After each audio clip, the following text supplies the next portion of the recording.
found this Apple Watch iPhone MagSafe stand on, I think, printables. And it's done.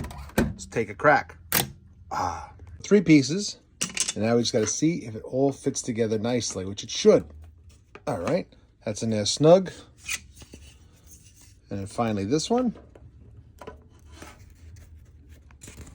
Hard to do with one hand, so I'm going to do it with 2. Fits, it sits. Now the only question remains is if the MagSafe stuff fits well enough. Let's check. First, let's get rid of these. Fit, but the only bad news is I had to get rid of my old Apple Watch charger and use the one that came with the iPhone, the Apple Watch Ultra, but it fit and it looks fantastic. And on this print, all the wires are fed through the back and underneath into a nice channel. Only problem is, since it's the Apple Watch Ultra's charger, I've got to find another USB-C. And finally, here it is. Looks awesome. Oh, and of course, let me add my phone. Take a look. How amazing does that look? Hope you like it.